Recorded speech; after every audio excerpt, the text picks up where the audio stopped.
What will you want society to look like? So today's objective, I am going to demonstrate society that I created and is going to go deeper inside Mermaid Mysteries even after writing the entire book series. So there's no spoiler, so this is like a little overview of like what's inside. But I want to specifically go over something like the safety and the protection of the people. And you might be curious about the sun and moon and like what does this have to correlate? But who we're going to talk about are guards. We love guards, don't we? We need like this protection, and they're the ones who keep us safe. I guess the military or your army or something like that. But there are steps to becoming a royal guard, unfortunately. Ugh, royal guards. So in general, you had to qualify. So to qualify, it's recommended for 16 and 17-year-olds to go to guard school, complete classwork, and you graduate at age 18. Isn't that wonderful? But this is actually mandatory for men. So age 18, so regardless. So if you don't attend 16 and 17, at the age of 18, you have to attend guard school and be there for at least a year. And for women, it's optional. Optional. Don't worry. And if you want to, you go through this same process, but let's just say for women, it's just like a minority working as a royal guard. You're not going to see as many. The recruitment process. So it occurs on the first day every 3 months. So March, June, September, and December. Let me explain this. Whew. So if your birthday falls on the month, on March 1st, for example, you're going.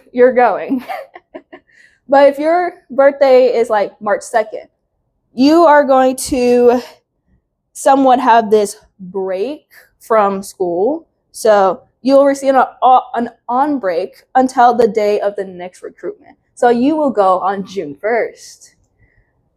So hopefully your birthday is after the 1st and you have that break. So the training center is located at a guard base, and you're basically doing at least 1 year of combat training and so many different stuff to prepare for guard. It's not necessarily guard school, it's more like boot camp.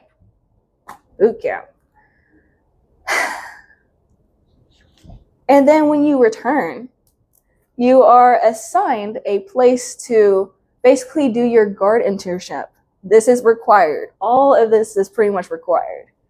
And this lasts for about 2 to 3 years. But I'm going to go back to really quick to those who do it early. So if you do it early, you graduate at 18, you're at guard base for a year. When you return, you only have to do it for 2 years. 2 years. But if you actually attend at 18, same process and all that stuff. When you return, you have to do it for 3 years. There is a 12-hour shift all year round. Yes, what a stressful job from 8 a.m. till 8 p.m. But if you like started at 16 or 17, you actually have a rotation shift. So you share this placement with 2 other people and you have 4-hour shifts.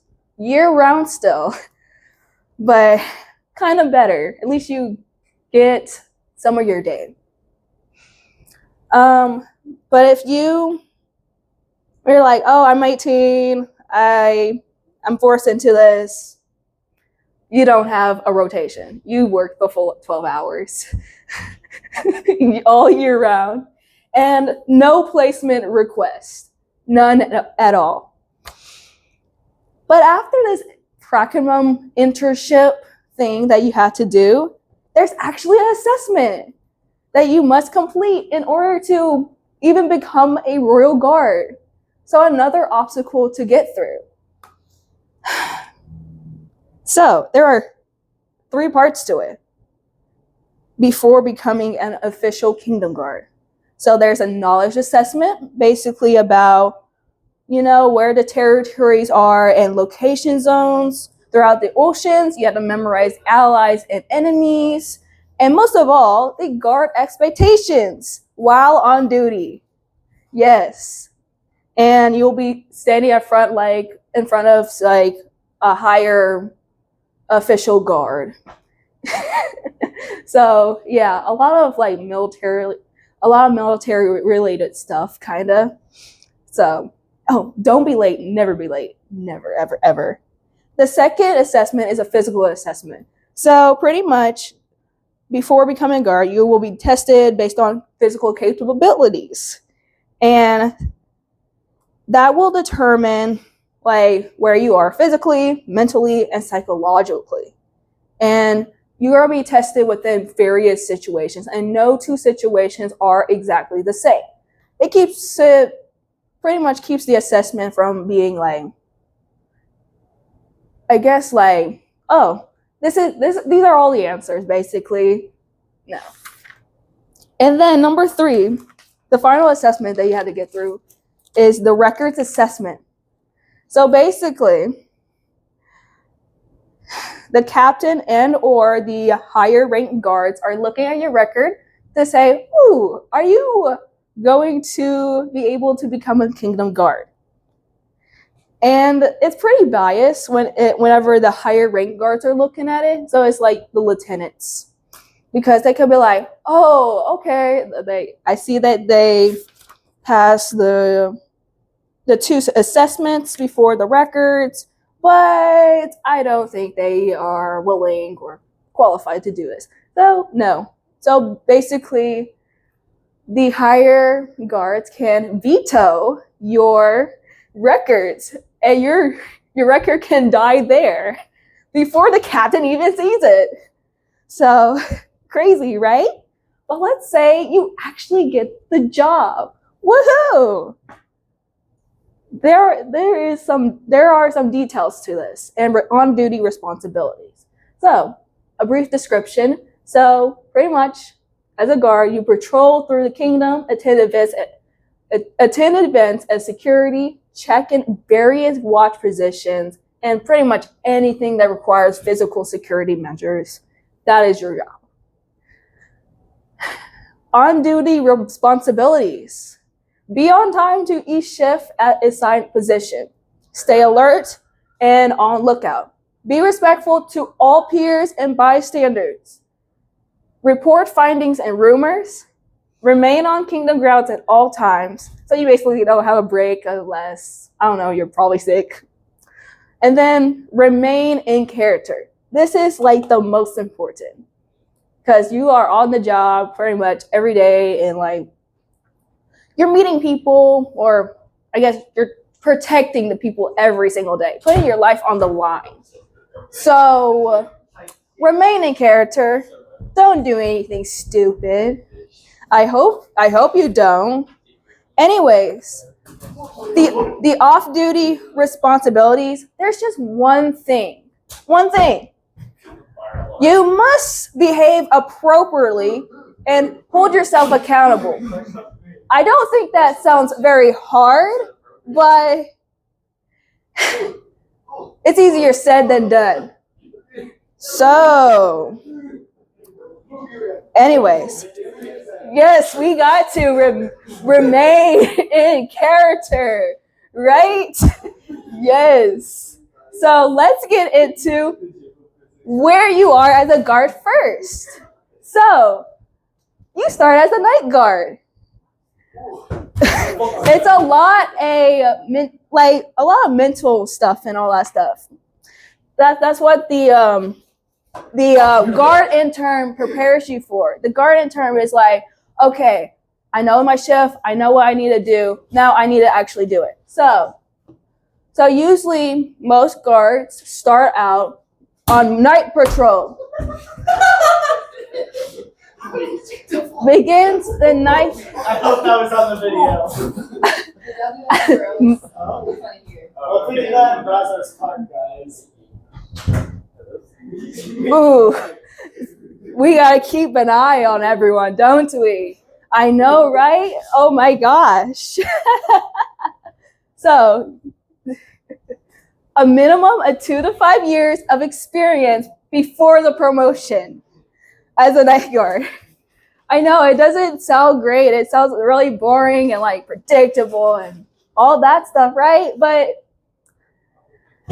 pretty much the captain wants to see that you're capable of the job. And like if the captain just puts you in the day job, what do you think you're going to do at night? You're going to most likely be partying and get out of control, and then you're like racing to get to the job on time. So I'm going really quick. I'm going to be like, okay, day job, you have to attend from sunrise to sunset. Night patrol, from sunset till the sun rises. So don't be late and don't do anything stupid. The procedures before on break. Yes, you can get a break. Yes, you can get a break. But there are 3 steps. 3 steps. So number 1, you have to remind your rotation group at least 15 minutes in advance. And once you do that, so once all the group members arrive, you have to roll up your sleeve up to your elbow. I can't do that right now, but yeah, roll up your sleeve, and you have to, and it reports that you're on break, and you have 10 minutes to roll up those sleeves back and return to work. I know, it sounds pointless to have a break. I don't know. But I'll say there are some ways that the guards can like get away with it, like sneak it, like, oh, I am on duty by taking my break. There's like, they're finding loopholes in a way. They'd probably be like, oh, I am patrolling this part of town, as they're really getting some coffee or something. I don't know. Because they're like, 10 minutes is not enough. I can't even leave the palace. Anyways, number 3, once time is up, you must return and in the assigned post. If time is not met, the armor tightens, and the guard must report to the first floor to get it loosened. It's quite, to be honest, like, not fun. It's not fun. And it actually tracks that. Like, it will go on your record as a guard, like, literally on the job. And you get so many of those, you're just out. You're just out.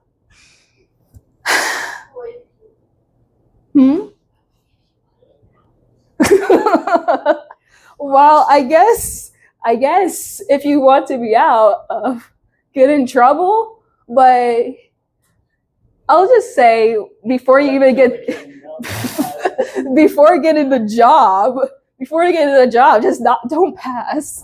Don't pass. But, oh my gosh. Oh my gosh. It's being a guard of Atlantis is a very demanding job, and it requires a lot of dedication and resilience. So, hopefully you are considering of being a royal guard for Atlantis, and if so, cheers for you.